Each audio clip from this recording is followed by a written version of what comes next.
For the last decade, Tony Hawk's Pro Skater has gone unchallenged in the world of skateboard video games. But that changes this year with EA's Skate. Skate goes the opposite route of Tony Hawk, and instead of going insane with a crazy world full of wild roller coasters and other stuff that you grind and insane tricks, it brings it down to a more realistic level. You're just going around this big open city that just has a lot of cool lines. You're going to be grinding on stairs and, manualing down hubbas, and you're really just trying to find things in the environment that you can use to skate off of just like a normal skater would. So you're not going to see all of these super insane trick combos like you would in Tony Hawk, but you're still going to see stuff that would never be done in real life, mainly because you probably break your head open. Skate's real innovation is in its controls, and it's kind of got a Fight Night style control where most of the stuff you're going to do is going to be on the two thumbsticks. And the right thumbstick is used basically as your feet to kick the board and such. So you're going to flick down and then flick up, you're going to do kick flips, and it's very subtle movements that you have to do a wide variety of flips. You're going to do grabs with the triggers, which act as your hands, and then you can even press the brake button to let go of or take your feet off of the board so that you can do things like a Christ air or no foot air. Now what this does is it puts a lot more of the control in your hands, because you're not sitting there trying to remember these crazy combos like you would in Tony Hawk, and you're not just tapping a lot of buttons furiously.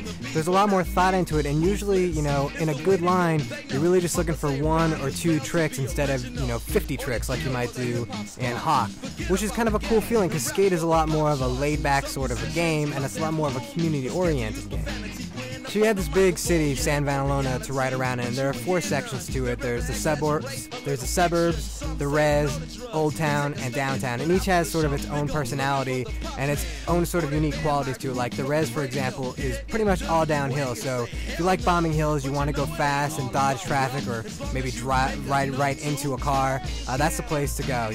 The suburbs is going to be where you're going to find a lot of houses, so you can sneak into houses, find pools to drop into, get into these cool jams in pools, doing crazy air and awesome tricks.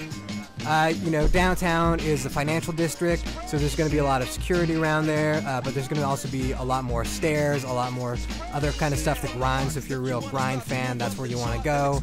And Old Town is sort of the rundown part of the city. It's sort of old school, and it's got a lot of little hidden alleyways, and it's sort of got a good blend of everything that the other areas of the city have. So there's a lot to find, and the city's so big and so wide open that you really could spend 10 hours just riding around the city trying to find new stuff and just having fun with it. But if you are goal-oriented, there is an actual career mode. It's pretty light on story, and actually it's kind of light on challenges too. Basically, you just want to become famous in this mode, and there are 2 real-world skateboard magazines that are part of this. There's Thrasher and there's Skateboard Mag, and each has its own set of challenges, and your goal is just to meet their challenges and basically get coverage in the magazines. Get photos on the mags, do video footage, and eventually get the cover for each mag. And once you get the cover for those mags, you're going to unlock some real cool stuff. Like, for example, you'll unlock the X Games. What's cool about this is that most challenges during the game are actually voiced by sort of a laid-back, cool narrator who's kind of having fun with stuff. But when you get to the X Games, it gets really professional, and you actually have Sal Masekela, who actually does do commentary and announcing for X Games, and he actually will do it. And he's only in that one part of the game in the X Games, which is kind of a nice touch to it, because it does make it feel like it's the real X Games. And in the X Games, along with doing like a street contest, you're going to be hitting up the Mega Ramp. This is the big air ramp that's become such a huge hit for the last few years, and it's important that it's in this game because this game really was guided a lot by Danny Way, and Danny Way is a big innovator in skate. He's the guy who came up with the idea of the big air ramp. He's the guy that actually jumped over the Great Wall of China using this thing. So you're going to get to go down it, fly off of it, and this is where you're going to get your biggest air probably in the game. It's a lot of fun, but you will crash and crash and crash and crash, but you'll love doing it. Skate also is pretty cool online. You can get a few of your buddies together, go around online, just skate together if you want, or you can go into different challenges. The modes are pretty much the same as the challenges you're going to find in single player, but you do get to do them with friends. And more importantly, you can actually upload 30-second clips of your replays that you can edit. And if you do it online, you can actually do group replays. So you can actually come up with some really crazy choreographed stuff with your buddies, post them online for everybody to see and to vote on. there's a really cool community aspect to it which really fits in with the skating world.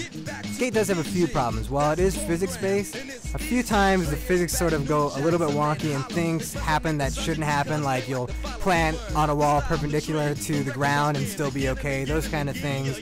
I'm just missing a few things, like you can't play as a female skater, you can't do any hand plants, though you will do a lot of face plants in the game, and there are no true lip tricks that you can do and no flatland tricks, so it's a little bit limited in that way, but there's just so much new in this game, and it's such a breath of fresh air from Tony Hawk that really anybody who used to like Tony Hawk and got bored with it, or anybody who still loves Tony Hawk, should absolutely give it a try, because it's something new, it's really fun, it's really well made, it's a very pretty game, and you could easily lose 20 or 30 hours in it and never even bother with the career mode. So should you get Skate?